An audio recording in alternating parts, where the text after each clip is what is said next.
આ મેળાવડે જેટલા થાય છે એમાં મારી હાથ જોડીને વિનંતી છે, જો કરો તો. મેં ગઈકાલે ખેંગારપુરા હતો ત્યારે મેં વાત કરી હતી, આજે પણ તમને બધાને કહું છું, આ મેળાવડામાં આપણે મેળવીને શું જઈએ છીએ? ગામો ગામ ગંગા થાળીઓ ત્યાં અમારે ત્યાં થાય છે. અહીંયા આગળ આપણે મહેમાન તેડું કરે છે, અહીંયા આગળ એટલા દરેક આને ત્યાં આટલું થયું. દર મહિનાની અંદર 5-5, 7-7 મેળાવડા મહેમાન ગતિ આ બધું કરે છે. ને મોટા ભાગના અમારા સ્ટેજ ઉપર બેઠા એ થોડા ઘણા અહીંથી ને આ 1.5-2 જણા તો એને અહીં, અને બધી જગ્યાએ એટલો શીરો ખાયા ગામે ગામના આગ્રહ કરીને ખવડાવે ને પછી કે બચારાને એટેક આવ્યો.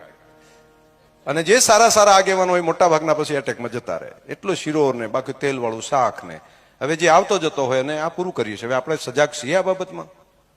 અને એ જ લોકો બધા કાયમી ગાડી લઈને ફરિયાદ કરે, જ્યાં જાય અહીંયા આગળ 1000 ગાડીઓ ફરિયાદ કરે. શું શીખ્યું? તો શું કામ કરો છો? ખબર નથી. કેમ કરવા? એના કરવાથી શું એને ફાયદો છે? ના. તો આવવા વાળાને કઈ ફાયદો છે? ના. તો ખવડાવવાથી શું થાય છે? તો ખવડાવીએ છીએ એવું કે જલ્દી પૂરો થઈ જાય.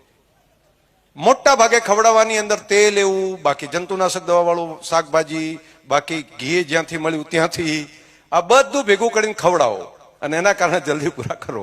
આવા મેળાવડા આપણે કરીએ છીએ. એનું આઉટપુટ શું કામ? શેના માટે?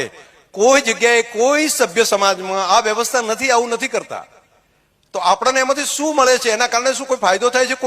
કોઈને ફાયદો નથી. બસ શું કામ કરું? પેલા કરે છે ને એટલે મારે કરવું છે. મારે બેટે અહીંયા ભેગા કર્યા તો અહીંયા 500 જણા હતા.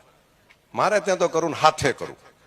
એના ત્યાં તો આ આગેવાન પરબતબા આવ્યા હતા ને તો આ વખતે તો 4 આગેવાન નેતા લાવું, અને 4 નેતા આવે ને તો આપણે ત્યાં પછી પાછું 3 દાડા સુધી ખાલી યાદ રહે, ચોથે દાડા બધા ભૂલી જાય. નવું કોક કરે એટલે પછી એનું બધા કહેવા માંડે, વળી અઠવાડિયે બીજાનું કહેવા માંડે. અને કેટલામાં ઉઠી? 2 લાખમાં, 4 લાખમાં. દીકરાને ભણાવવાનું હોય ત્યારે એમ કે મારી પાસે ગરીબ છું, પૈસા નથી. દીકરીને ભણાવવાનું હોય તો એના માટે ખર્ચ કરવાનો હોય તો કોઈ જગ્યાએ ઇન્સ્ટિટ્યૂટમાં મૂકવું હોય તો એમ કે અમે ખેડૂતો બચારા ક્યાંથી કરીએ કીએ, અમારાથી ક્યાંથી થાય, અમે તો ગરીબ પ્રજા કહેવાઈએ.